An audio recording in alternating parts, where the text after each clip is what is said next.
అది రేపు తెలుస్తుంది. ఆయన ఏం చేయాలనేది కూడా నేను చెప్తే ఎట్లా? దయాకర్ గారు, కేసీఆర్ హరీష్ రావు విషయంలో కాంగ్రెస్ ప్రభుత్వం ఏం చూసే అవకాశం ఉంది మరి? మేము రిపోర్ట్ ప్రకారం దర్యాప్తు ముందుకు పోయిన తర్వాత దాంట్లో క్రిమినల్ బ్రీచ్ ఆఫ్ ట్రస్ట్ ఏముందో దాన్ని బట్టి చట్టం పనిచేస్తుంది. చట్టాన్ని బట్టి న్యాయం ఏం చేయాలనేది కోర్టులు తీసుకుంటాయి నిర్ణయాలు. మేమే తీసుకునేది ఉంటే రాజకీయ కక్ష సాధింపుంటే ఏమంటే తీసుకొని ఆంధ్రప్రదేశ్ లో జరిగినట్టుగా 3 రోజులు 4 రోజులు తీసుకుపోయి లోపల పెట్టి మళ్ళీ ఆ నుంచి ఇంకో గాడి తీసుకుపోయి ఇట్లా చేస్తుంటాం. అది కాదు కదా లెక్క. దానికి ఏ అన్యాయాలు జరిగినాయి, ఏమేమి అక్రమాలు జరిగినాయి, ఏమేమి అవినీతులు జరిగినాయి అనేది ఆయన డీటెయిల్డ్ ప్రాజెక్ట్ రిపోర్ట్ ఇచ్చినట్టుగా. కేసీఆర్ డీటెయిల్డ్ ప్రాజెక్ట్ రిపోర్ట్ ఇవ్వకపోయినా మేము ఇచ్చినాం. దాంట్లో ఎవరికి ఇష్టం వచ్చినట్టు వాళ్ళు అనుకుంటున్నారు.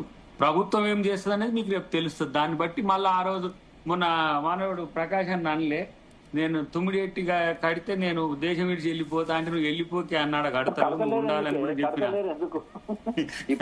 ఎందుకంటే ఇట్లాంటి స్టేట్మెంట్స్ కొంత తొందరపడి ఇస్తే ఏమైందన్నా అంటే మళ్ళీ నీలాంటి వాడు మాకు తెలంగాణ ఉండకుండా పోతాడు. 2 స్టేట్మెంట్స్ ఇచ్చారు. ఒకటి తుమ్మిడేట్టి కడితే దేశం వదిలి వెళ్ళిపోతా, రెండోది ఈసారి వర్షాలు పడొద్దని కోరుకుంటున్నా అన్నారు. మరి పడతలే విప్రకాష్ గారు మీరు కోరుకోండి. ఆ రోజు కూడా దయాకర్ గారు మనం ఉన్న చర్చలో కాదు, అది వర్షాలు పడితే అన్న ప్రకాష్ అన్న ఏం కాదు బాధపడకన్నా, నువ్వేం కోరుకో. ఎందుకంటే నిన్నెవరో ట్రోల్ చేస్తే నాకు బాధ అనిపించింది. చెప్పండి. నేనేమంటున్నా అంటే ఒకటే మాట, ఇప్పుడు స్వాప్ కోర్స్ ఇచ్చిన నివేదిక ఆధారంగానే మేడిగడ్డ కట్టిండ్లు, అది డిపిఆర్ లో కూడా ఉంది. తర్వాత సుందిల్లా అన్నారం కూడా వ్యాప్ కోసం నివేదిక ప్రకారమే కట్టారు. ఇది కేసీఆర్ చెప్తే కట్టిండ్లు అని ఘోష్ అంటారు అనంటే అట్లా వ్యాప్ కోర్స్ రిపోర్ట్ ఆయన దగ్గర ఉంది. మీరు ఘోష్ కమిషన్ మీద కోర్టుకు పోండి మరి. అవన్నీ జరుగుతాయి, నాకు సంబంధం లేదు, అది కేసీఆర్ చూసుకుంటారు. అంటున్నావు జుడిషియల్ కమిషన్, అది మనము కమిషన్ మీద కామెంట్ చేసేటప్పుడు కూడా వేగ్ గా చేయలేదు. కమిషన్ మీద నేను కామెంట్ చేయలేదు, గొప్పగా చేసిన. ఇంత 3rd క్లాస్ రిపోర్ట్ రాయర్ ఘోష్ గారు, వారంటే చాలా గౌరవం. వీళ్ళు అందులోకెళ్ళి రకరకాల కొటేషన్లను, మిస్ కోటేశ్వరరావులు ఉంటారు కదా, కొటేషన్లను ఇష్టం సంబంధం లేకుండా తీసి దానికి సంబంధం లేకుండా వక్రీకరించి చెప్తున్నారు. ఇప్పుడు నువ్వు ఎట్లాగ చర్చలు చేస్తూనే ఉంటావు కదా ఇవన్నీ. ఇప్పుడు దర్యాప్తు సంబంధించిన అంశంలో కూడా అట్లనే అబ్జర్వ్ చేస్తావు కదా, చూద్దాం ఎండ్ రిపోర్ట్ ఏమొస్తుంది. మీ ముందున్న కర్తవ్యం ఏంటంటే, ఇప్పుడు కాంగ్రెస్ ఫస్ట్ కేసీఆర్ తప్పు చేసిండా లేదా కాదు, రైతులకు వేణుగోపాల్ అడిగినట్టుగా రైతులకు నీళ్ళెక్కిస్తారు. మేడిగడ్డ ఇవాళ ప్రభుత్వ ఆస్తి కూలిపోయింది. చర్చ జరిగేటప్పుడు రైతుల నీళ్లు అడుగుతాయి. ఈ కాలయాపన ఇప్పుడు వాడు యాక్సిడెంట్ అయ్యి గిలగిల కొట్టుకుంటా ఉంటే దవాఖానా తీసుకుపోయి బాగు చేసి అయితే మళ్ళా కాళేశ్వరంలో నింపి కింద రైతులు చంపమంటావా ఎట్లా? అదే కదా ఇప్పుడు వాళ్ళ కుట్ర. కూలే కాళేశ్వరంలో నీళ్లు నింపి రైతులకు నీళ్లు ఇవ్వమంటావా? అది ఇప్పటిదాకా 18 నెలల నుంచి ఎందుకు కూలిందో కూడా చెప్పట్లేదు, ఘోష్ గారు చెప్పట్లేదు. అప్పుడే వర్షాలు రావద్దని కోరుకున్నాం. 60 పేజీల రిపోర్ట్ లో ఘోష్ గారు ఎందుకు కూలిందో చెప్పిందా అండి? ఎందుకు కూలిందో అది మనం చెప్తాము. ఎన్డీఎస్ఏ 60 పేజీల రిపోర్ట్ లో ఉందా ఆ లైన్? ఒక లైన్ చూపెట్టండి నాకు. ఎన్డీఎస్ఏ రిపోర్ట్ చూస్తే ఒకసారి, ఎన్డీఎస్ఏ రిపోర్ట్ చూసుకో ఒకసారి, చెప్పిందా? అసలు ఇప్పుడు ప్రభుత్వం 5 అంటుడే ఇవాళ భరత్ గారు. ఇవాళ 4వ తారీఖు ఆగస్టు నెల 9 గంటల సమయము. ఈ క్షణం వరకు మేడిగడ్డ ఎందుకు కుంగింది అనేది ఏ ఒక్కరు చెప్పలేదు. గవర్నమెంట్ చెప్పలేదు, ఏజెన్సీలు చెప్పలేదు. నువ్వు ఎక్స్పర్ట్, నువ్వన్నా చెప్పన్నా ఇంటాం కాదు. ఇవాళ నేను అనేది మీ బాధ్యత. ఇప్పుడు 60 పేజీల రిపోర్ట్ లో మీరు చూపెట్టినలా కోచ్ గారు అన్నారు మేడిగడ్డ ఎందుకు గుంగిందని. ఇంకోటి 1,00,000 కోట్ల ప్రాజెక్ట్ లో నేను ఇట్లా డిస్కార్డ్ చేయ 1,00,000 కోట్ల ప్రాజెక్ట్ లో ఘోష్ గారు ఎంక్వైరీ చేసింది 7,000 కోట్ల మీద. దాన్ని పట్టుకొని 2 ఏళ్ల నుంచి 7,000 కోట్లు అంటే తక్కువ కాబట్టి వద్దంటారా? నేను అట్లా అంటలేను. 1,00,000 కోట్ల మీద 7,000 కోట్ల మీదనే ఎంక్వైరీ జరిగింది. ఆ మెగా వాళ్ళని పెట్టారు, ఎందుకంటే మెగా వాళ్ళు ఇప్పుడు దగ్గర లైన్లు. ఇప్పుడు దాని పేరే Kaleshwaram lift irrigation scheme. Bharat గారు, మరి లిఫ్టులు 15 పంపోజులు మెగా కట్టింది. మరి ఎందుకు లేదండి టర్మ్స్ ఆఫ్ రిఫరెన్స్ లో? అన్నారం దగ్గర లిఫ్ట్ లేదా? ఇప్పుడు కేసీఆర్ అవినీతి మీద నీకు చర్చ వద్దు, మెగా దాని మీద కావాలి, అదే కదా మీ ఇంట్రెస్ట్. నేను అవినీతి మీద అంటలేను, లిఫ్ట్ ఇరిగేషన్ స్కీమ్ కాదా? అట్లా భాగం కాదా? మీరు కూడా ఇంకా 3 ఏళ్ళు దీంతోనే కాలం గడుపుతారే.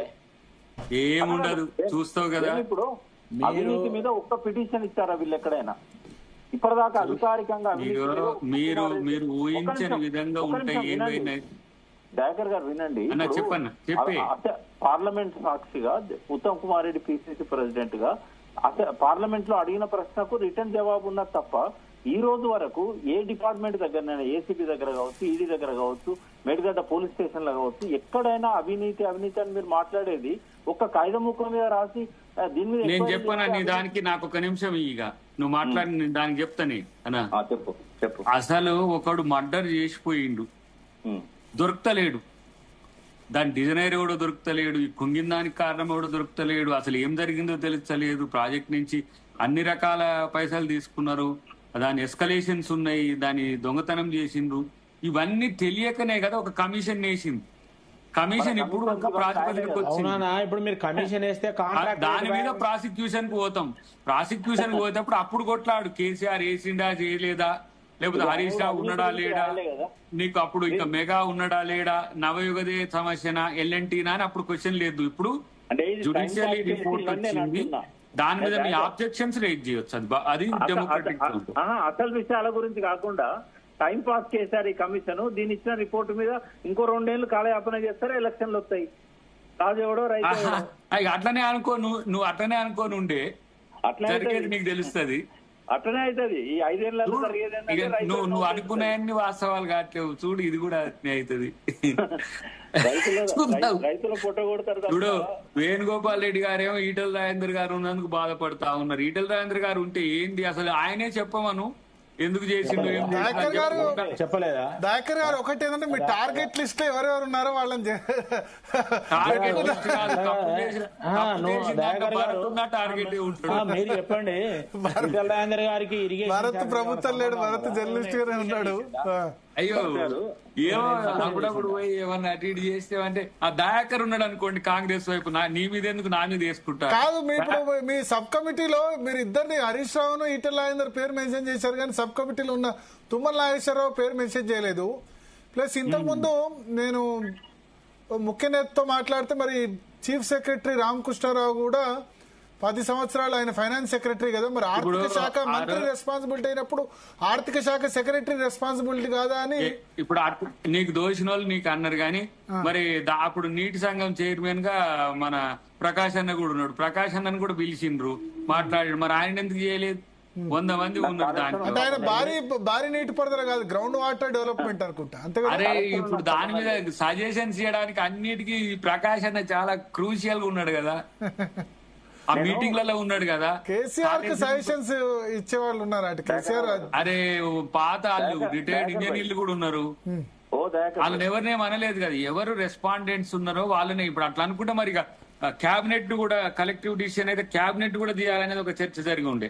ఓన్లీ హరీష్ రావే కేసీఆర్ ఈయన ఎందుకు మరి దానికి సంబంధించి రోడ్స్ అండ్ బిల్డింగ్స్ ఆయన బ్రిడ్జ్ కట్టిన ఆయన కూడా వేయాలంటాడు ఒక ఆయన. ఇట్లా ఇది కాదు కదా. ఇప్పుడు ఆయన ఇష్టానుసారంగా ఆయన ఎంక్వైరీ చేసిన దాని ప్రకారంగా ఆయనకు దొరికిన సాక్ష్యాల ఆధారంగా ఒక రిపోర్ట్ ఇచ్చిండు. ఆ రిపోర్ట్ మీద అంటే ఆయనను విమర్శించకుండా ఆయన రిపోర్ట్ విమర్శించే హక్కు అందరికి ఉన్నది, విమర్శించుకోండి, దాని కాదనం. కానీ అసలు తప్పే జరగలేదు, ఆడ ఏం జరగలేదు, దీంతో ఏమున్నది అని అంటే మీరు ఇండైరెక్ట్ గా కేసీఆర్ కి సపోర్ట్ చేసినట్టే లెక్క. అంటే తెలంగాణ ఆస్తిని దోచుకోండి, మిమ్మల్ని ఎవరు అడగరు అని చెప్పి మళ్ళీ వచ్చే ప్రభుత్వాలకు కూడా చెప్పినట్టే లెక్క.